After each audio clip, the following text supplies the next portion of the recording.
Ada nggak sih momen di mana hidup kamu berjalan, tapi kamu belum benar-benar mengenal siapa dirimu?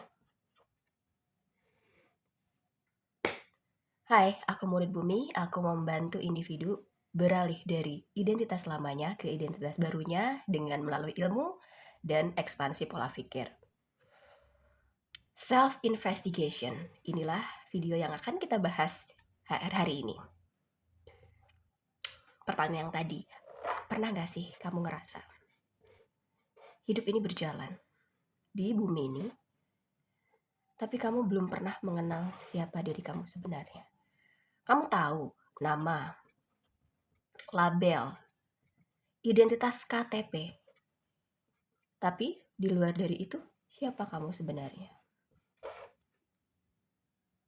Hari ini kita akan mulai dari pertanyaan mendasar ini karena dibutuhkan kemampuan self-investigasi untuk mengenal eksistensi kita dari akar. Siapa kita? Yaitu adalah 3 komponen. Kita adalah roh, kita adalah tubuh fisik, dan kita adalah pikiran atau mind. Jadi kita sebenarnya adalah roh yang masuk ke tubuh fisik dan dibekali mind. Inilah yang menjadi awal dari kesadaran sehingga kita bisa melanjutkan hidup dengan seimbang. Fisik, pikiran. Biarkanlah sebut-sebut itu bermain-main ya. Halo. Oke.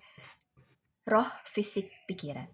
Bagaimana roh ini bisa membantu kita dalam kehidupan keduniawian. Ini ya, perlu digali dulu konsep diri seperti apa.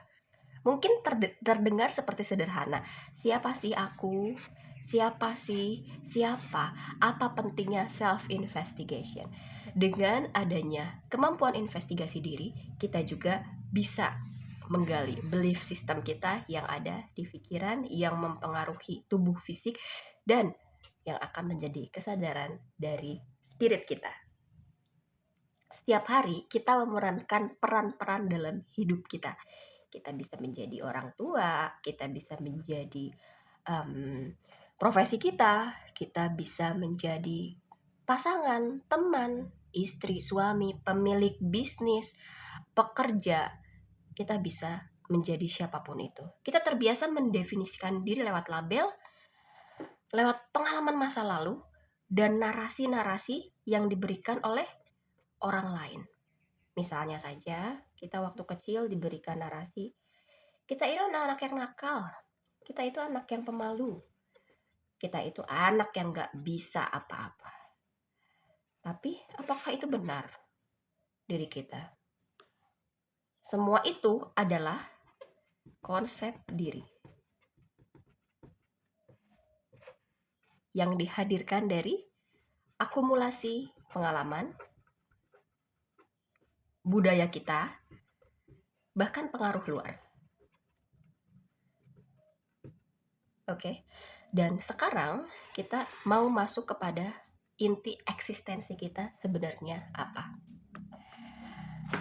Apa yang kita yakini tentang diri akan menentukan bagaimana hidup kita di bumi ini. Belief system kita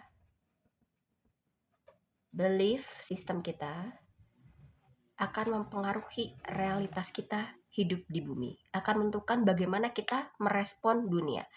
Apakah kita akan bahagia hidup di dunia ini, bagaimana cara kita memandang dunia, bagaimana kita memiliki paradigma dan lensa perspektif untuk melihat kehidupan di bumi. Kalau kamu misalnya percaya bahwa kamu itu tidak layak untuk dicintai, maka kamu akan menciptakan realitas yang memperkuat keyakinan itu.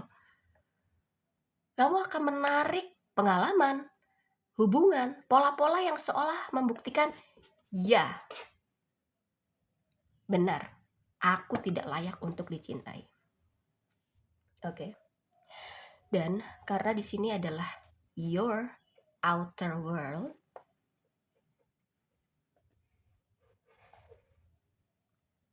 is a mirror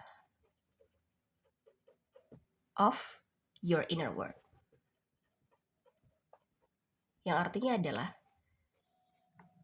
dunia di luar kita adalah cermin dari dunia dalam kita atau dunia batin kita ya.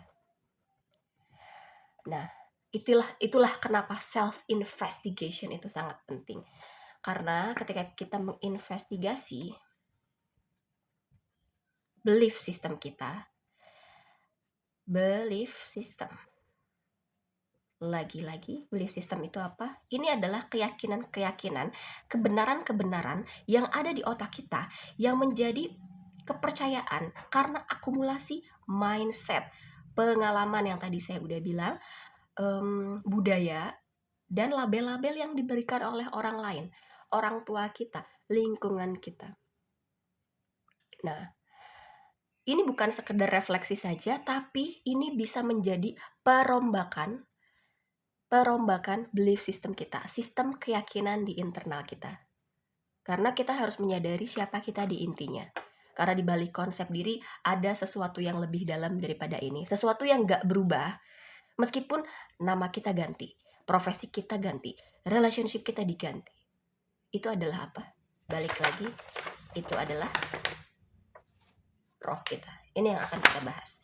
Kita akan membahas roh kita, inti eksistensi dari diri kita. Roh bisa disebut juga sebagai pengamat yang ada di dalam hidup, di dalam tubuh fisik kita. Kemudian ini juga bisa disebut kesadaran atau consciousness. Atau saya lebih senang menyebutnya pengamat, observer, atau saksi. Pernah nggak kalian lagi duduk diam? Mungkin saja ada di titik terendah, lagi bengong ya, lagi merefleksi kehidupan, lagi sendiri, tapi ada yang hidup, ada yang ngeliat dari dalam. Nah, itu adalah inti dari eksistensi roh yang senantiasa mengamati kita dari dalam. Mengamati kita dari dalam. Oke? Karena kita sebenarnya bukanlah fisik kita secara utuh, bukan pikiran secara utuh, karena inilah yang membantu kita hidup di bumi ini. Oke, lebih dari itu, kita adalah kesadaran non-fisik yang sedang mengalami kehidupan sebagai manusia.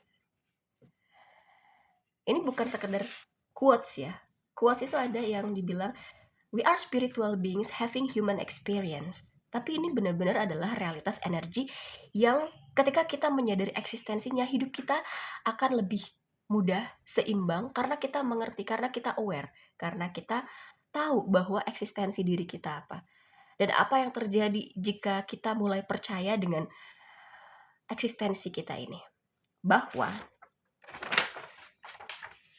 kita lanjut, kita dilahirkan ke bumi ini, kita memilih ternyata. We are choose.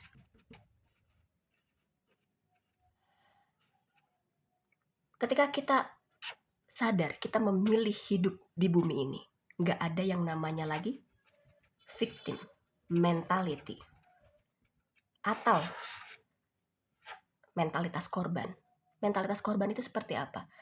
Oh, kenapa ya hidup saya kayak begini? Kenapa ya Tuhan gak adil? Kenapa ya? Itu adalah mentalitas korban. Dan ini akan membuat hidup kita semakin terpuruk. Bukan menjadi kreator di dalam kehidupan semesta kecil kita, tapi kita malah menyalahkan keadaan atau situasi yang tidak berkenan di hidup kita. Padahal sebenarnya gerbang transformasi adalah ketika kita sadar bahwa kita siapa dan beralih dari victim mentality kepada naik tingkat lagi kreator di kehidupan kita. Kreator seperti apa? Kreator yang bekerja sama dengan pencipta untuk mendapatkan hidup yang kita tuju saat kita memilih lahir di bumi ini. Oke? Mungkin kita nggak ingat, mungkin kita nggak tahu, tapi jiwa kita, roh kita tahu. Nah, inilah yang menarik. Karena pencarian jati diri itu bukan hanya tentang healing masa lalu aja, terus udah gitu ya. Ini sangat penting, healing di masa lalu. Penting sekali untuk membuka pola-pola dan trauma lama, ini penting. Tapi juga mengingat siapa kita, sebenarnya ini adalah inti dari eksistensi.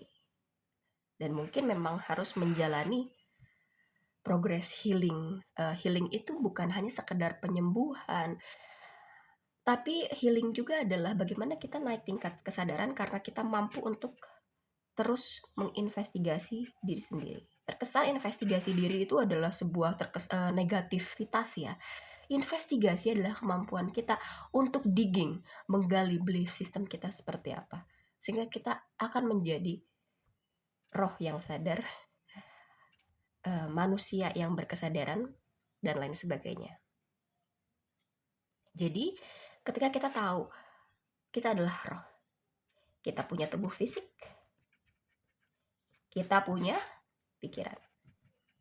Jadi kita akan membagi ini dengan seimbang. Kita bisa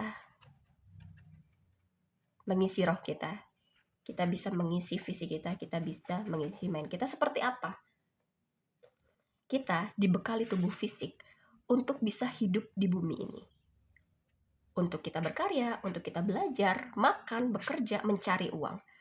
Tapi ketika kita fokus kepada misalnya uang saja, apa yang terjadi? Kita tidak memperhatikan roh dan mind kita. Ini malah akan semakin menjauh. Oke, karena ini semua basisnya adalah energi. Ketika kita tahu kita misalnya, yang paling gampang kenapa saya contohkan uang, karena financial adalah benar-benar suatu yang menjadi krusial di planet ini, karena ini adalah alat tukar yang sah yang bisa membantu kita untuk dapat mendukung kehidupan kita di bumi ini. Oke. Tapi kita juga mesti punya belief sistem seperti apa tentang uang. Ini harus dikasih makan juga.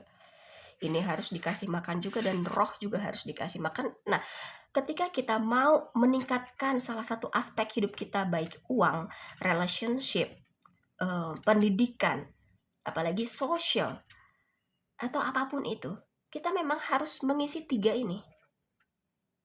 Roh, spirit, mind, pikiran, dan body, soul. Nggak bisa kita cuma salah satu aja. Kita mengisi roh saja misalnya. Roh adalah misalnya bisa saja diisi dengan kegiatan yang meningkatkan spiritualitas, religi misalnya, atau teman-teman yang ritual aliran tertentu, misalnya saja sebut saja mindfulness atau meditasi ya. Meditasi ini kan memang meningkatkan spiritual. Kemudian ketika kita fokus di sini saja dan ini tidak teraplikasikan dengan baik, nah ini akan menjadi timpang. Kemudian kalau misalkan kita main aja terus-terusan ya, kita pikiran terus ya, fisik body tidak diisi, ya akan sama saja timpang gitu loh. Dan bagaimana kalau misalkan fisik terus yang diisi, misalnya kita menjadi seorang yang hard work, terus kita setiap harinya, oke, saya harus melakukan ini, saya harus melakukan ini, saya harus melakukan ini, saya harus melakukan ini, tanpa melihat roh dan mind, itu kita akan bertahan di survival mode atau mode bertahan hidup yang akhirnya ini semua tidak akan seimbang. So, di video selanjutnya saya akan membahas tentang bagaimana membongkar, merombak belief system lama atau keyakinan yang kita yang lama dan menjadi belief system kita yang terbarukan. Oke, dan menyusun ulang konsep diri kita yang selaras. Kalau kamu merasa video ini berbicara ke dalam dirimu, jangan lupa untuk subscribe dan share ke teman juga ya yang sedang mencari eksistensi dirinya sendiri. Kita belajar jadi murid bumi bersama-sama untuk menemukan ruang pulang dan menemukan tujuan jiwa kita hadir di bumi ini. Sampai jumpa di video berikutnya.